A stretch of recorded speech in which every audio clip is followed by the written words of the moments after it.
What's going on YouTube? This is part 2 to the intake manifold removal video. Stay tuned.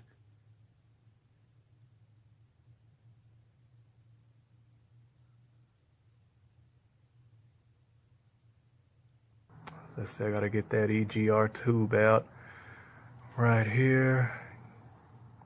A few more things to go, so hold tight, you guys. Alright, you guys, I just disconnected the EGR tube, and this guy right here is the EGR valve, and 06 to 08 chargers all have the EGR valve, and here's the EGR tube that's going up to the intake manifold. Dodge did away with this in 2009 and went to VVT.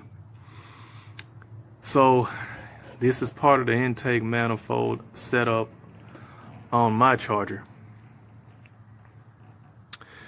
And I'm holding on to it so I can show you guys how it looks. There's a little gasket down there. The screw is still attached to it. I don't want to drop that down or lose it, but I got it in there where it's not going to come out. But I want to show you guys how that looks. Alright.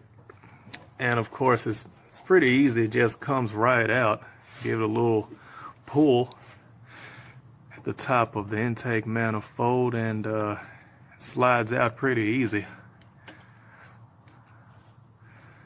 And get a better grip on it. Alright. So yeah, comes out of there nice and easy.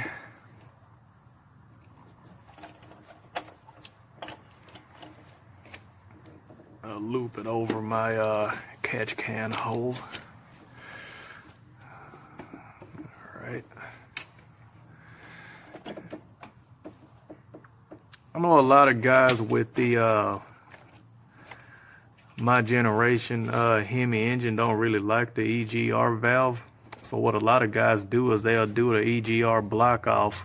It's a little plate that goes in this hole right there, and then it also goes down there. You guys probably can't see that, but yeah. Let's see if I can. Yeah, it's kind of dark, but anyway, the EGR block off, there's a plate that goes down in there. And again, I apologize for the lighting. It's well, let me get my work light. All right, there we go. Yeah, so the EGR block off, there's just a plate that comes with it that just goes right there, and then you just plug it. Now I'm not sure if that affects the horsepower or anything like that of the engine or the output of it or nothing like that, but I'm not, you know, too big on changing stuff around. You know the saying, if it ain't broke, don't fix it. So I left mine alone. I mean, you know, it's not a problem to me. I think a lot of guys do away with it primarily for just cosmetics, you know, just the look of it, having this holes going to your intake manifold. A lot of guys just don't really like it too much, but like I say, it doesn't bother me. All right, so here's how it look all the way out. And the newer Hemis don't have these. Like I said, they went to VVT, variable valve timing, in 2009 and newer, so they did away with this. Alright, so let me pause the video, guys, get this thing out of the way, and come back with some more. So give me a second here. I almost got it off. All I got to do is take off the, there's 10 bolts, I believe, on both sides of it. Those bolts right there, that one. Well, you guys get the idea. So let me get to getting the bolts out, and I'll be right back in a second here. All right, let's start wrenching on some of these bolts now.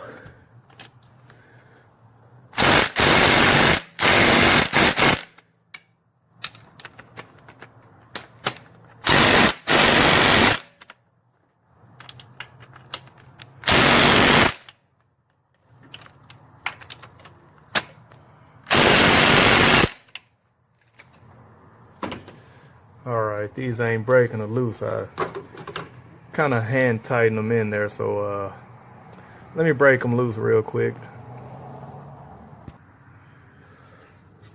Alright, you guys, so I just broke all the bolts loose here, so I'm going to go ahead and get them all the way out now. Now with these bolts on these intake manifolds, if your intake manifold is factory, the bolts don't come all the way out, so that's as far as they go.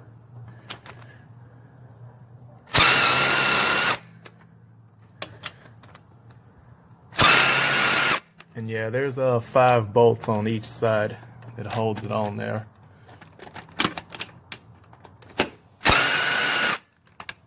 This last one back here is kind of hard to get to. Yeah, it's a little hard to get to, but I got to it earlier.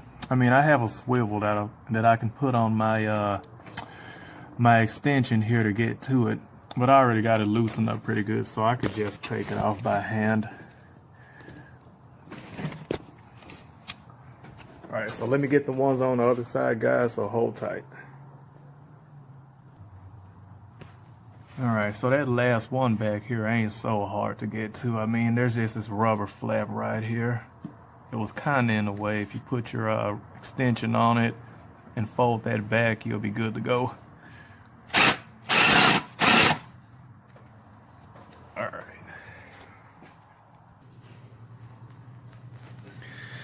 Alright. So I got everything disconnected. I went ahead and disconnected the hose back there from the brake booster that goes to the back of the intake manifold, and this thing should go ahead and come out now. All right. Yep, there it is. All right, guys. So give me 1 second here so I could pull this off. I can't do it with one hand, but I'll be back shortly. Give me 1 second here.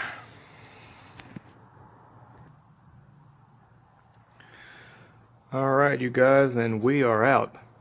Alright, so I'm going to go ahead and show you guys this EGR, not EGR, I'm sorry, this vacuum line I was talking about that's at the back of the intake manifold here.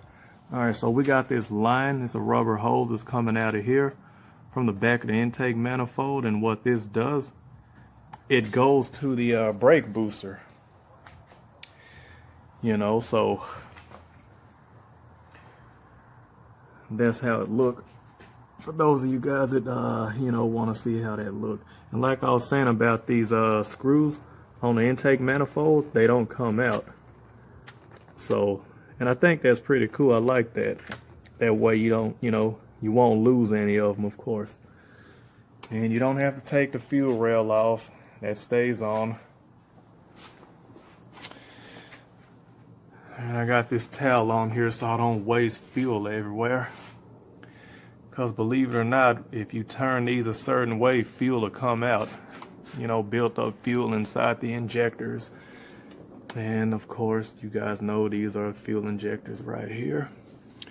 Alright, so what I'm going to end up also doing is cleaning out my intake again. My throttle body, and I actually have some throttle body cleaner that I'm going to try out for the first time. Let you guys see what that is real quick, what I'm going to be using.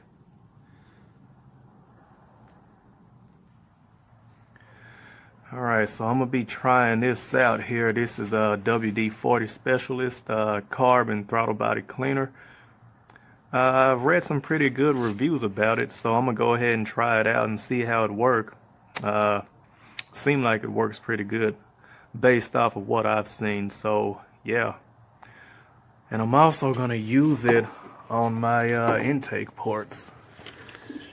See, I cleaned these the last time that I had it off, but I see there's a little bit of you know, let's move this, a little bit of oil on there.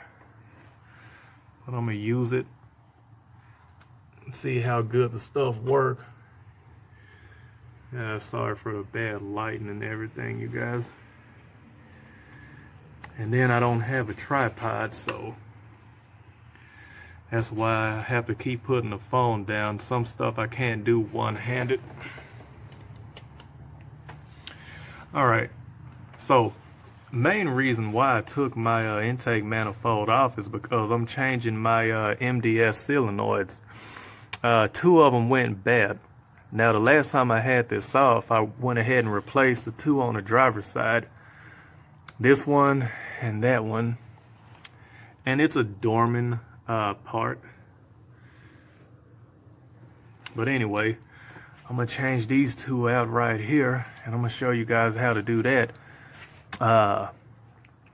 These MDS solenoids are notorious for breaking off when you try to remove them, but I got a trick on how to get them out, and I'm going to show you that here, because I bet you guys money that once I go to remove these, they're going to break like the last two broke. So I'm pretty sure that these are going to break. These things are like, what, 13 years old? So the plastic on them gets brittle over time with all the heat cycles and everything. So yeah, these guys are gonna break, but there's a trick. Well, not necessarily a trick, but yeah, it's what I do to get them out, and I'm gonna show that to you guys. It'll probably help out a lot of you guys that still have your MDS solenoids. I mean, they also sell MDS blockout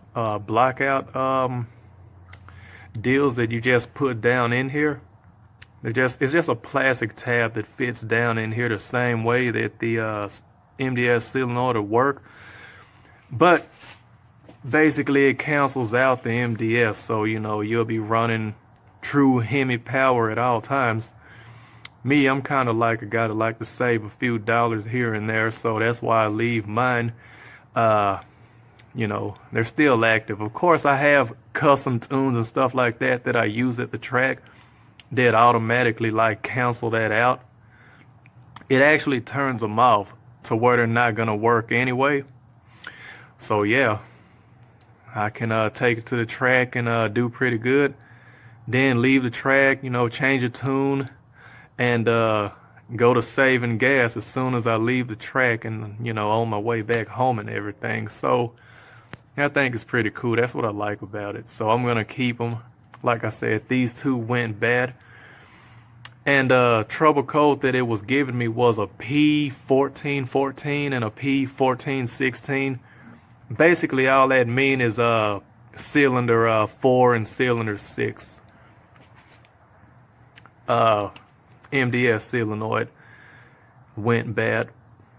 Car runs pretty crappy when those are not working. I should have showed you guys. I should have started it up and showed you guys how crappy it was running. You know, it was started up and it ran okay for a few seconds, then it started missing real bad, you know.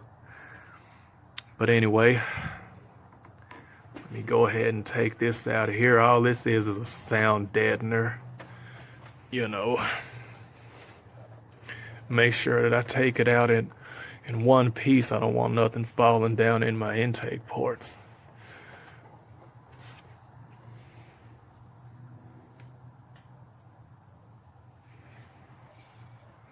All right, and voila. All right. All right. And these are the same as unplugging a fuel injector. I'm not sure if it's the same type of plug. It kind of looked like it, or maybe, yeah, it looked like a fuel injector plug, but all you do is this red tab here, just pull back on it and it'll click. Pull back on the red tab there and it makes a clicking sound.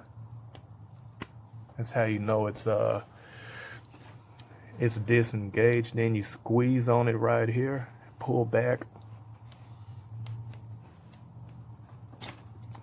All right, it comes off. Same thing here, squeeze and pull. All right, so I got those disconnected now. Make sure everything's out of the way. All right, now I'm gonna try out this throttle body cleaner real fast and see how that stuff works. I'm gonna wipe this excess oil off of here. Then I'm gonna use this throttle body cleaner here and see how it works.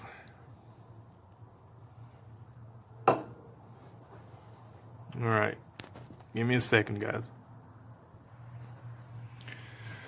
Alright, you guys, I'm back. So I got those intake ports cleaned up and got that oil off of there.